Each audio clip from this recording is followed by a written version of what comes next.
Welcome to GFN Gaming. I'm Russ, and in today's game we are going back to the narrative Kill Team campaign. We had some time off, but we're back with a new game, this time using the Into the Dark rules as the Deathwatch infiltrate a potential new layer of the Patriarch of Thea 7. It's been a while, so if you need a refresher, check out the Story So Far video, which takes you most of the way, and then you can have a look at this playlist. Please consider supporting the channel by joining the Patreon. You can get to voice a character in some tiers, and you also get early access to the videos. If you want a more casual listening experience as you hobby, why not check out my podcast, Kill Team Casuals, wherever you listen to podcasts where I talk about all things hobby with my international co-hosts, Reese and Ben. So, it's taken us to episode 14, I believe. We've had bonus games in between, but now we're going back to the main story as the Deathwatch Veterans head into the dark.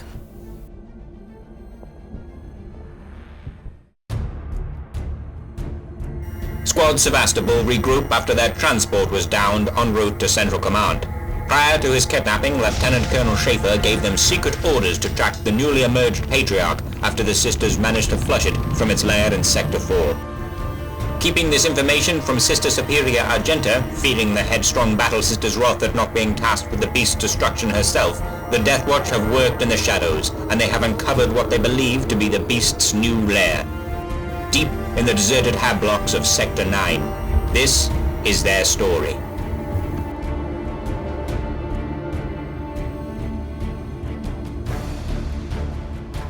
Lieutenant Colonel Schaefer, come in. Sergeant Sevastopol, what have you got? We found the lair in Sector 9. It's taken over what looks to be an old military bunker. I don't suppose you can check if its security systems are still operational. Send in coordinates. Sector 9? No chance. We cut that entire sector from the grid 3 weeks before all of this started. It was ruins anyway, but we were getting spikes and surges. They were threatening the entire system, so we closed it off. We'll go in blind. That's not exactly a great idea, Sergeant. I might be able to redirect some troops to your position if you can hold on. You're stretched too thin as it is, Lieutenant Colonel. Besides, this is what we do. We'll be in touch once it's done. Christ, you're worse than Argenta. Emperor protect you. Good luck, Sergeant. Over and out. How many Xenos between us and the ingress? Just scanning.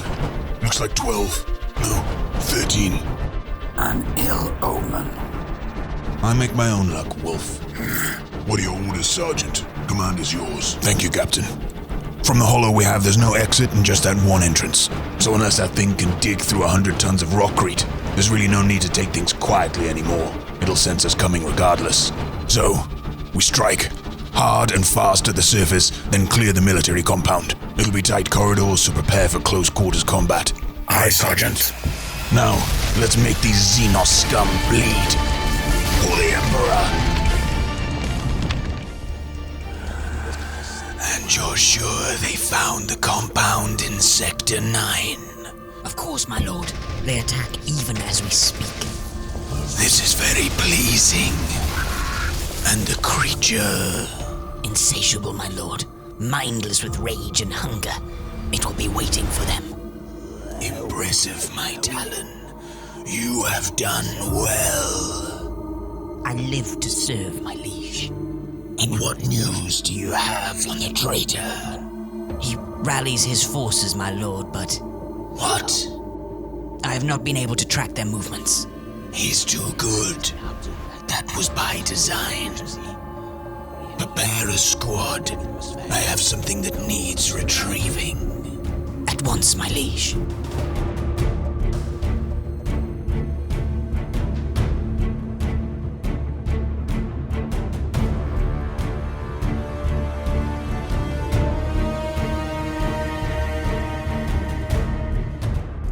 Purging through the abandoned military bunker, the forces of the Deathwatch meet a force of pure strain gene stealers.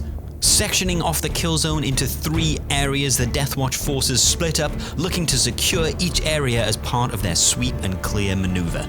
During the game, operatives can power up long dormant machinery, getting 1 victory point for each one activated, and at the end of the battle, each kill team gains 2 victory points for each sector that they hold, and they do so by having more APL within that sector.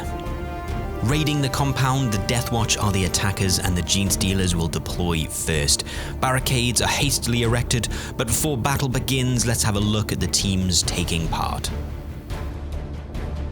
Looking at the teams, we'll start with Kill Team Sevastopol, a Space Marine team made up of a Deathwatch Veteran fire team. Thanks to the FAQ, this is 1 Deathwatch Veteran Watch Sergeant and 5 Veterans. Leading his squad as only he can is Sergeant Sevastopol, armed with the Xenophage Blade and a Storm Shield. Heavy Gunner Barak is up next, suspenser system whirring as he wields his Infernus Heavy Bolter. Veteran fighter Sigisvold joins the party armed with a power weapon and Storm Shield. The remaining 3 operatives, Hester, Zarius and Captain Promus, join as veterans armed with bolters and power weapons.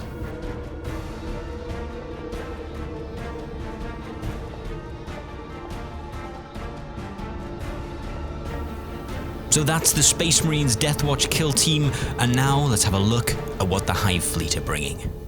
Racing to protect the lair of their master, the Patriarch of Thea 7 has many operatives to call on, however in this classic matchup has enlisted the services of only Genestealers. 1 leader and all are armed with double rending claws. 5 Genestealers will also have the mutated Acid Maw for a ranged attack, making a kill team of 10 Genestealers in total. These are the teams, now let's get into the battle. Having fought their way through the Genestealers on the surface, Kill Team Sevastopol are wary as they enter the unfamiliar twists and turns of the underground military complex. Fanning out, their team moves through the empty chambers until the ping of their motion sensors spring to life. Xenos predators stalk the veterans through the tunnels. Rending claws catch what little light there is down here in the dark.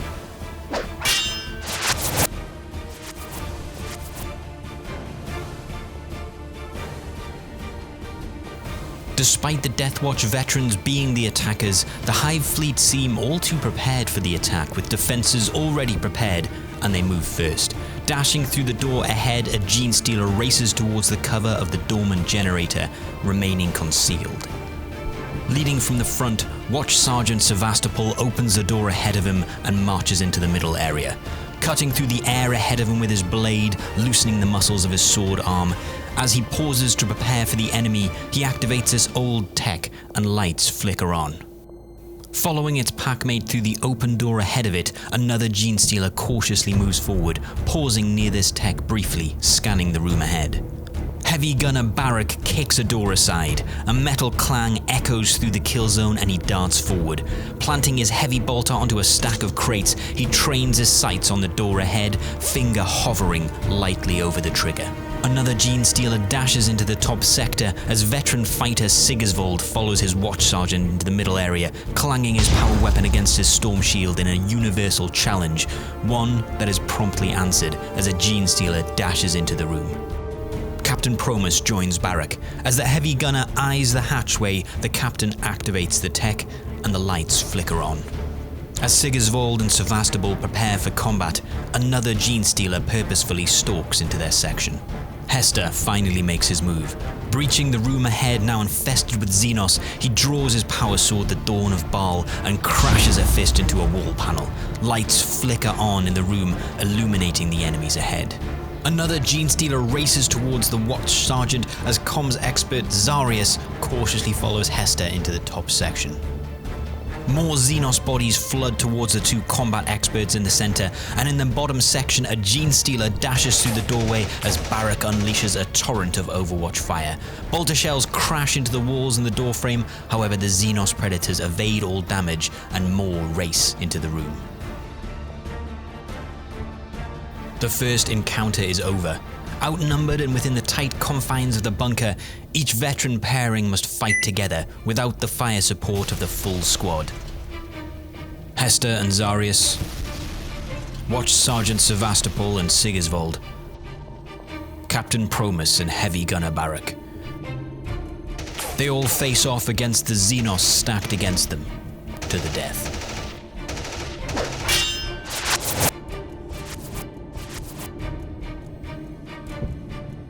Stalking forward before the Deathwatch veterans have a chance to react, a Gene Stealer crosses the room in the bottom sector. As they do, Watch Sergeant Sevastopol opens up his squad comms link and orders the team into Bolter discipline. Clear the area.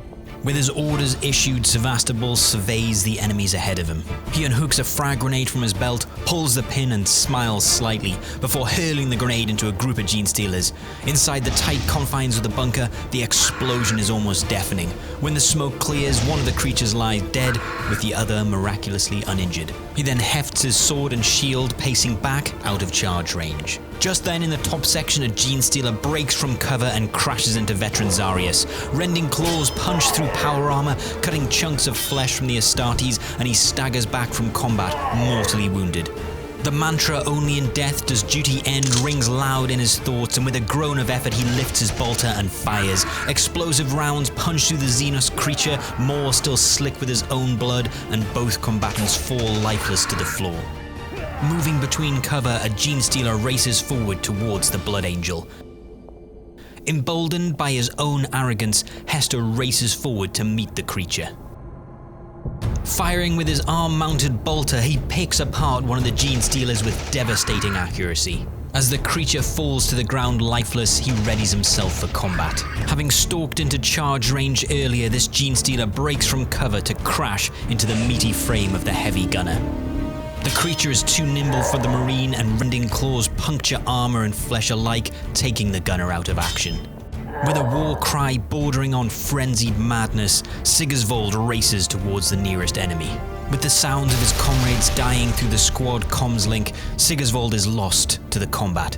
Thumbing the activation switch on his power weapon, arcs of lightning dance across its edge as the bliss of combat draws near. He takes some wounds, but combat is where the veteran lives and pain is focus. With the Gene Stealer now dead at his feet, he turns to the other two, hidden in the shadows, and bellows out a challenge, making himself ready for combat again. Another of the Gene Stealers investigates the odd hum emanating from the old machinery before slinking back into the shadows to once again stalk its prey. Captain Promus levels his bolter and fires point blank into the Gene Stealer ahead of him. Somehow the creature lives, evading the damage. He activates his power weapon and charges in. Hefting his incinerator power weapon, he cleaves the creature in two with a single strike, the heat of the blade setting the remnants of the beast on fire as it melts away into the compound's drainage system. With a screech of synaptic energy, this Gene Stealer moves again, racing through the doors away from the Blood Angel. Get back here, you coward! As the Space Wolf seethes ahead of it, the Gene Stealer activates its acid maw. Corrosive biofluid flow freely from the creature's open mouth as it rears up and screams at the Space Wolf, spraying the acid all over the Marine. Just getting his shield ahead of him in time, the Marine avoids most of the damage as the Gene Stealer races off towards the Sergeant. With no overwatch for the Deathwatch, the Gene Stealers move again, this one choosing to remain where it is, concealed, and then the leader charges into the Space Wolf. Rending claws slash against the veteran's storm shield, and the combat is brutal. Sigisvold is a skilled combatant, deftly avoiding the Xenos creature's attacks, coming back with a flurry of his own. However, in the tight confines of the bunker, the Marine's movements are a fraction slower, and the Gene Stealer is able to get the upper hand. Plunging rending claws into the Marine's torso and raking them down, the Marine falls and the Xenos creature howls out in victory.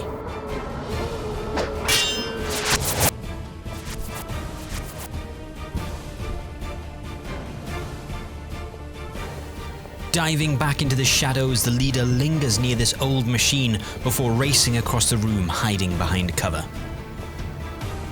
Astonished and insulted that the Xenos creature has fled, Hester races after the Gene Stealer, just able to make combat, and strikes with the Dawn of Baal, his ancient relic power weapon.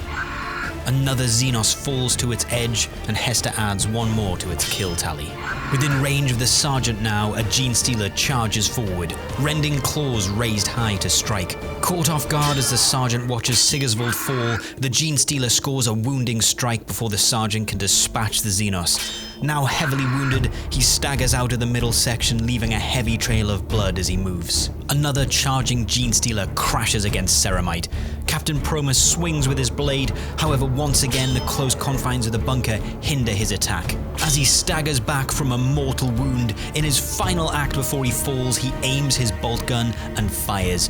Bolter rounds punch through the chitin and Xenos flesh alike, leaving the Genestealer a ragged mess, but both operatives fall. The last Genestealer races towards the remaining operatives, heading towards its leader.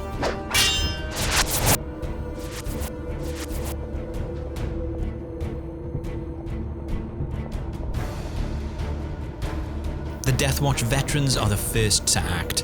Veteran Hester moves towards the central section and guards, ready to gun down any Genestealers that try to enter this sector.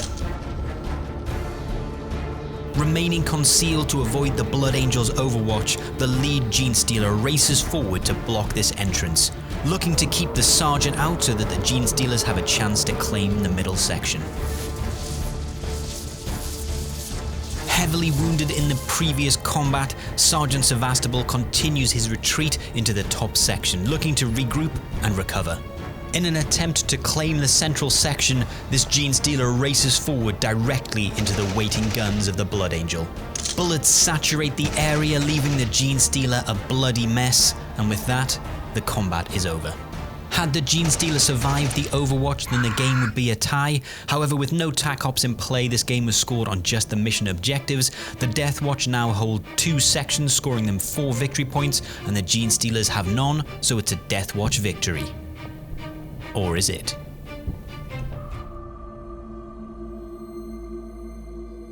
Nothing here either, Sergeant. I don't like this. Zarius? It's weak, but there are still life signs. Where are they? On the move, Sergeant. Where? It's beneath us. Getting closer. That can't be right. That would mean it's tunneling up. Check the hollow again. Is there a sub-level? Getting closer. 10 meters and closing. Nothing on the hollow. Come out and face us, coward. 5 meters. Fan out. Prepare for combat. Contact. Form up.